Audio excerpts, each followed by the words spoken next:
Okay, we have to go. So thank you. We're going to try to talk a little bit more about participation with Alex, Laura, and David. And we have prepared a couple of questions. So we'll try to walk through a couple of maybe some of the stuff that we touched a little bit upon in the intro also, but to hear a little bit about how it's working here locally. So the first question is, in my opinion, young people are very often left out when important decisions are made. And this is even more true for people in challenging situations, if that's living in rural areas, discrimination, or other barriers for participation. So in your experience, what helps young people, especially those who face extra challenges, to feel included and be able to speaking up? What kind of support or space or attitude makes it possible for young people to raise their voice and have their voice heard? In Hungary, it's not usual what we have here in Pécs, like our organization. We have a few in each other cities, but like you said, in Norway there is a law for it. We don't have that. But we try our best to represent each or every type of person, every youth, here in Pécs. We have an opportunity to work with also the local government and they are very fond of the idea to work with us. And I think that's a very good idea because we can show that there is a meaning for this organization.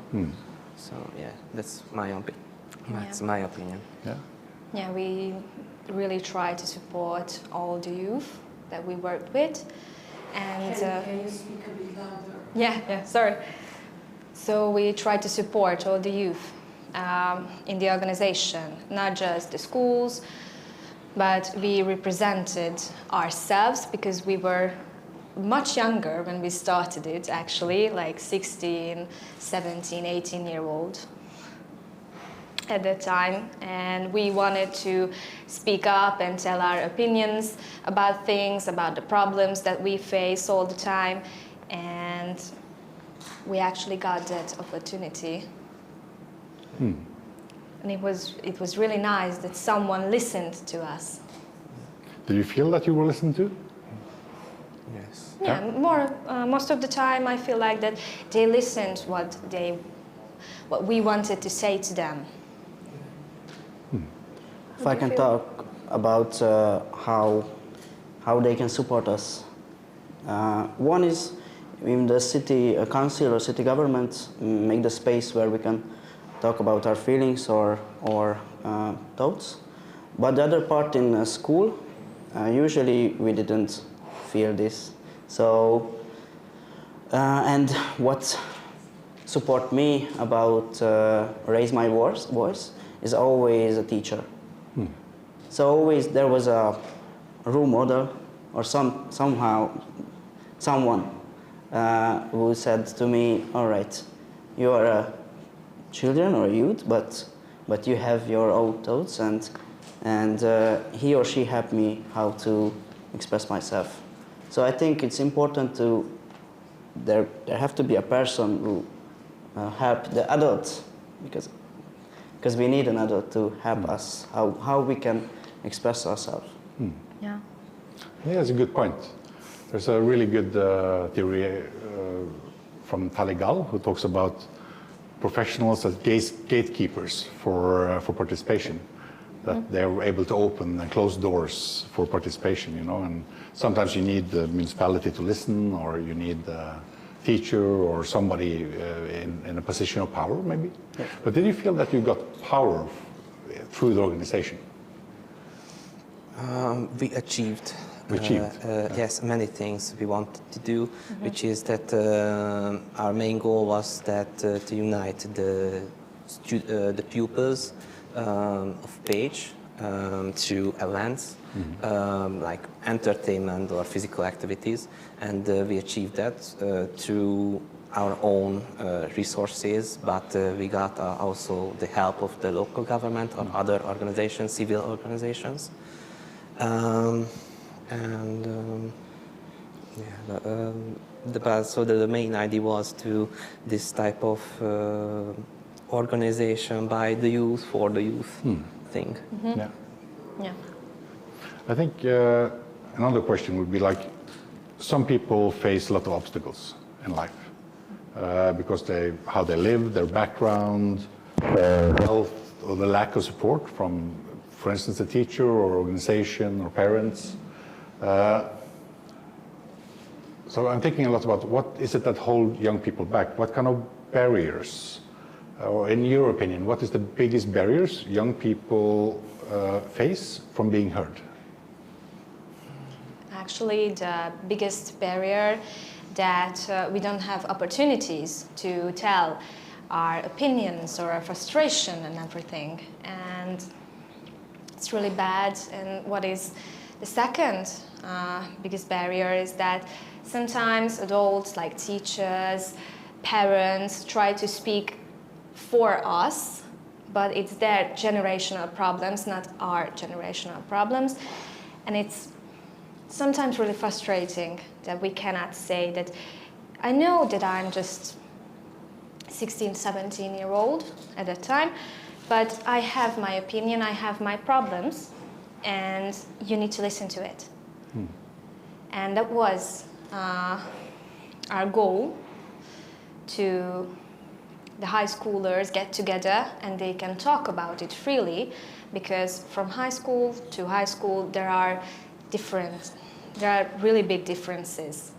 Between us there are really big differences, and we have really different backgrounds and life, but we got into that organization and we share some kind of relationship with each other, and we can understand each other with different backgrounds as well.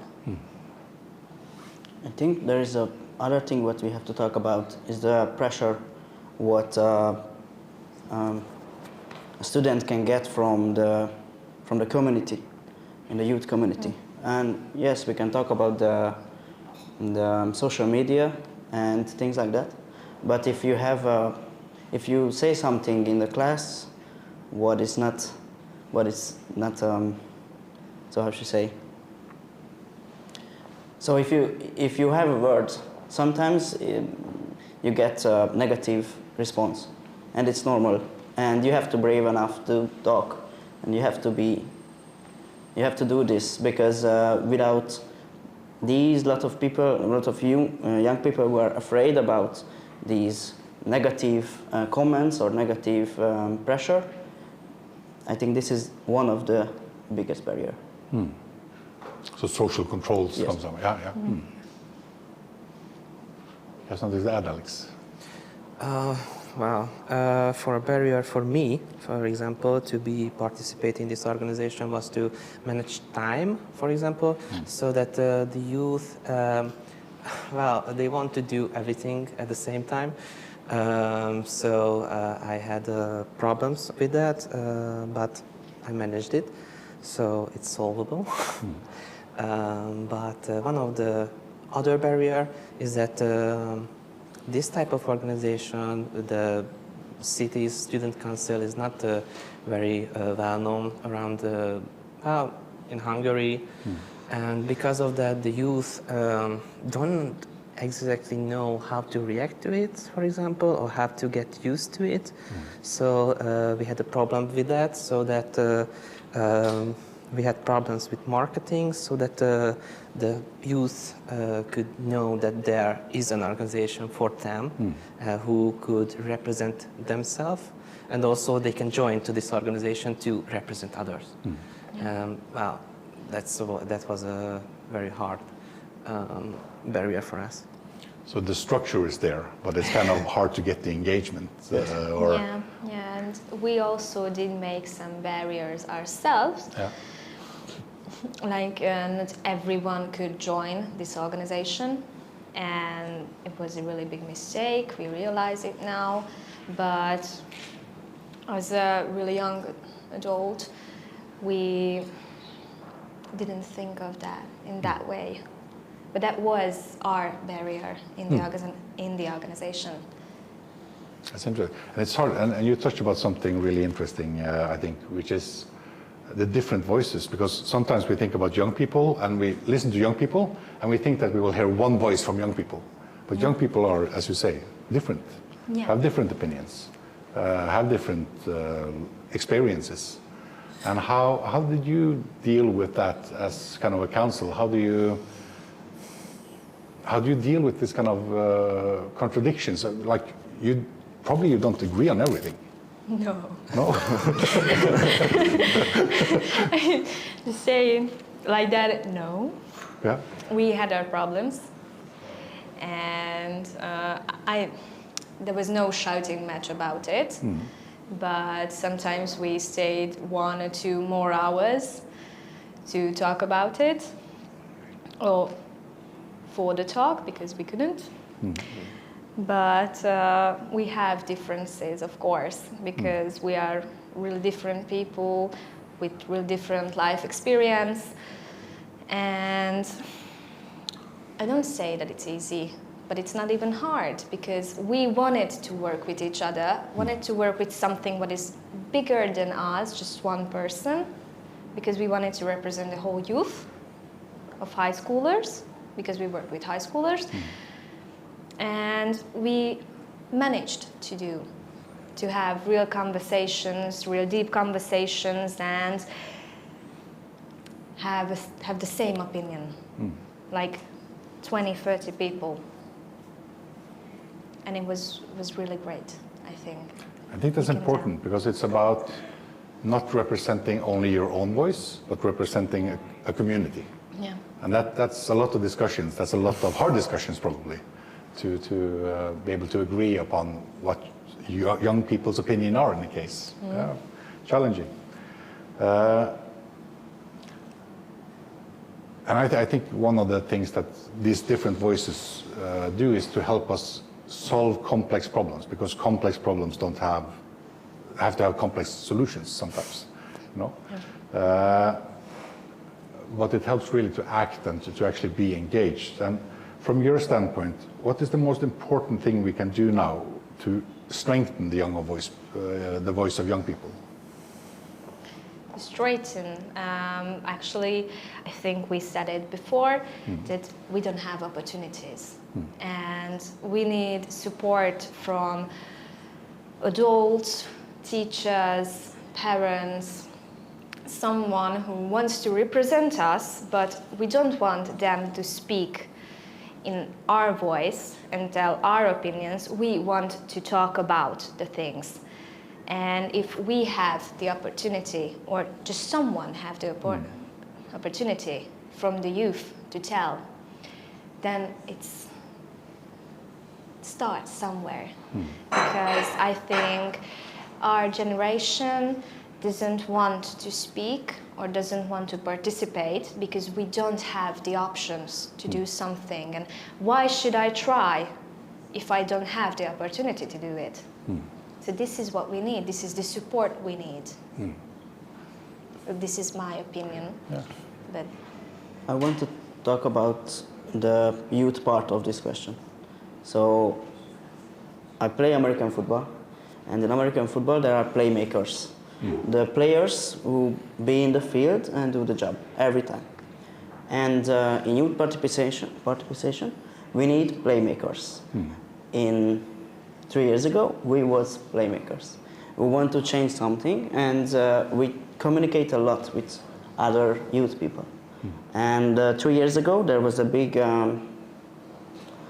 education protest in Hungary, especially with students. And I was one of the youth protest leader in Pécs, and we have to talk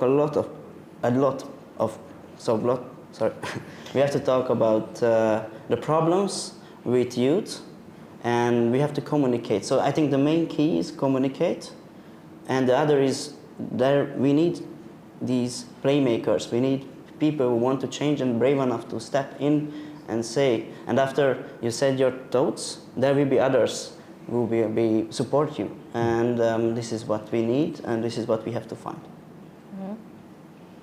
Yeah, you're right. Alex? I can't add two more to that. They said it all.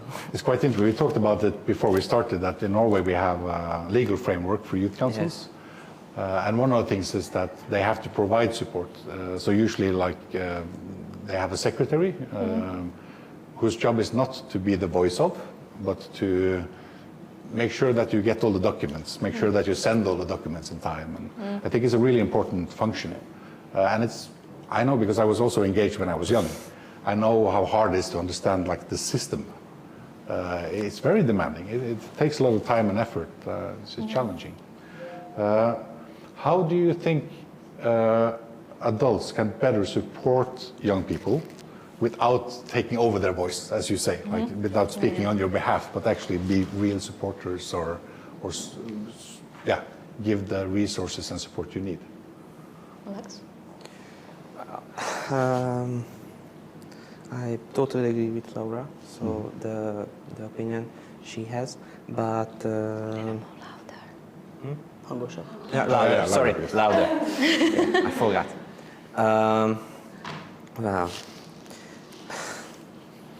Well, I think your opinion and Laura's opinion together is my opinion. That what I want to say that it's true. They have to. They can't step out of the line so that they speak not on behalf of ourselves, but they help us to tell what we want. But to actually achieve that an adult know where the line is, well, that's something we have to discuss because we don't know that. We tried to have something like a secretary, but we couldn't find a balance.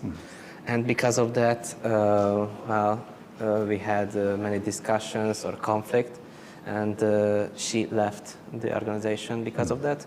So I think the main goal is to achieve a balance to that. Yeah, actually we faced really difficult things while we worked, not just 3 years ago. I think it's a problem now as well, because we wanted to be, how can I say, the brave kids, so that we can do it on our own, and we didn't ask for help from adults or anything, and we created barriers to protect ourselves from politics, from adults, from everything, so that we can work freely. But that was not the really right choice. Because of these barriers, there was no participation, what is really important for this organization to work. And as you said, we need to find a balance that to ask for help from an adult, but has to say no sometimes, because some schools, the principals try to have a word on our organization and say what we can do or what we can't do, because if we don't do what they asked us, then they are out. And I think we need to have some barriers, but not that much that we had. And this was the biggest problem.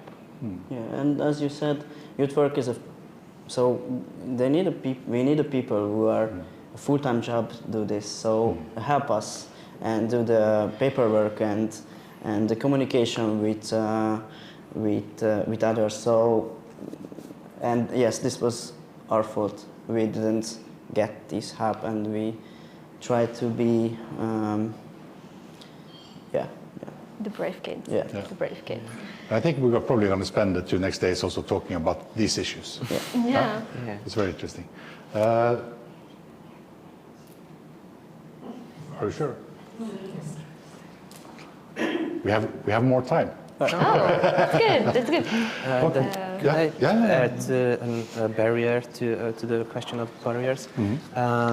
We faced a barrier, which is that how can we involve in some problems, social problems, because they can add this type of so that we try to help our teachers so that for example we had these strikes and we discussed many times that should we participate in these strikes as the organization, and many of us refused it because they thought and we feared that then they will see that we are a political organization or that we are favorable to another kind of, for example, the opposition parties. And because of that, we missed out some things. And we feared that if someone take this type of political organization, then the schools, for example, the principals, we fear that they also will be tagged with that. And because of that, we fear that the schools will leave because of that.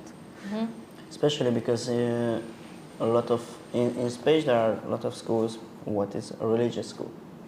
And if we participate in a protest as a youth council of Pécs, these goes out immediately.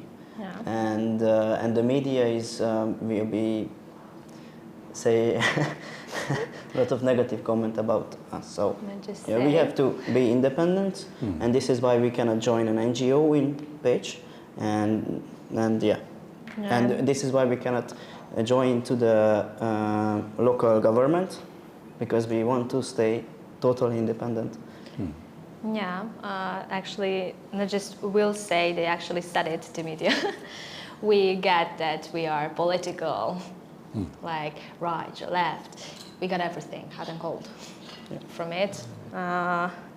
So these barriers for us was that we didn't get this feedback from the media, but we eventually got it. So.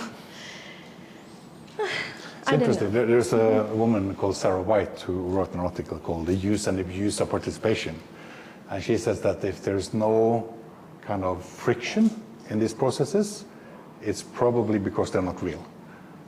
Because, as you say, like when your meanings or opinions or voice becomes uncomfortable, that's when it maybe is most important. But then it's super hard maybe to be young, and as you say, you have, on one side you have the schools, and on the other side you have a young organization. Yeah. So how do you kind of deal with having those unpopular decisions, or did you discuss that in your group? Like when you had to say something that was kind of maybe contradictory or in conflict with the main perception or the school's perception, was it hard to balance? Yeah, it was. It really was. It's stressful. Yeah, when these Protests. come forward at first, then we had really big discussions about it with the organization, that we should participate in it because it's about school, it's about youth, it's about us, but it's political. So the ultimate decision was that we can participate, but not with the organization, just ourselves. As students. Yeah, just as students. And we can lead something, but that shouldn't be on the media and shouldn't be on the organization. Because in Hungary it's a really tough thing. So if you are participate in a protest about the schools or about the youth, they will say it is a political protest, but it's not. It's about the school. It's about the youth, and it's not connected with parties. And but we are afraid. But in that time, half of the members are participate, or as I was a vice president of the organization, and I was one of the president of the youth who made this protest. So, but we try to separate these things. Yeah, we had, I can say it now, right? The hierarchy. I will say it, the hierarchy. So in the organization we had a hierarchy. We had, we called it the mayor, Student mayor. the student mayor, and the student vice mayors. Mayor. Mayors. Yes. There were 3 of us. Yes, yes. Yeah, and a lot of things, but everyone had their work. We just wanted to build something upwards so that we can work as different groups, and not just everyone works with everything. But I think that was a problem too. And it's a problem that I call it a hierarchy. I know, we discussed it, not to call it that. Yeah. So I'm sorry. it's a hierarchy. It's a very it's a pyramid exactly. We discussed how our structure should be in the inner circle. Many times we tried with reforms so that we soften or dissolve this hierarchy, but we couldn't find a solution for that. Actually, Sarah White, in the same article, she says that participation must always be seen as political. Because your opinions are political opinions.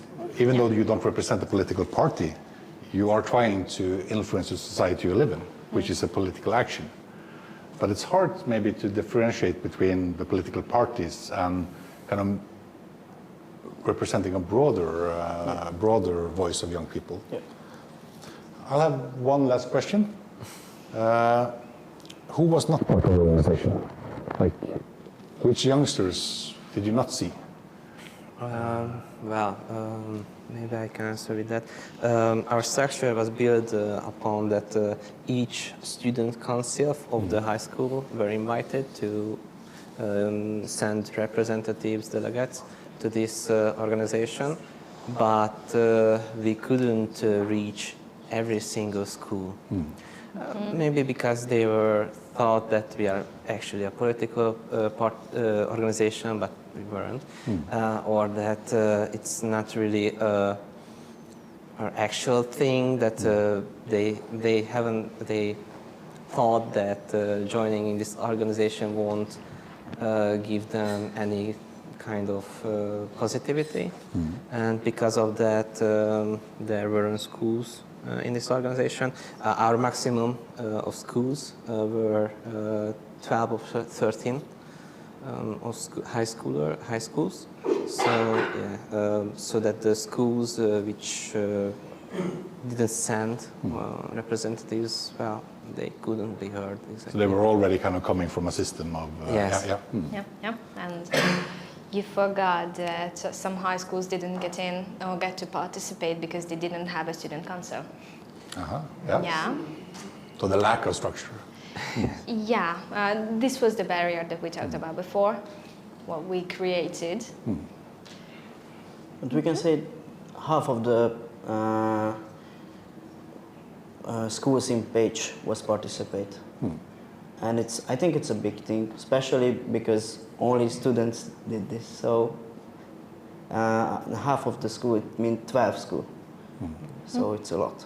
Yeah. And there was 3 religious school. There was half of it was mechanical school. I don't know. Vocational schools? Yes. Yes. And there was university school too. So we can say that we made a success somehow. Yeah, But half of what's out. So it's important too. we had our successes actually, but I think we should now tell them Exactly. that we don't exist anymore. Yeah. Can you sum it up quite quickly so we'll finish after you've done that? Yeah. Louder. Can you speak louder? Yeah, so Yes. I think that this is the time that we should tell you that we don't exist anymore. So Our organization ended this year. yeah, we dissolved, but we are trying to do something alternative, think in other views.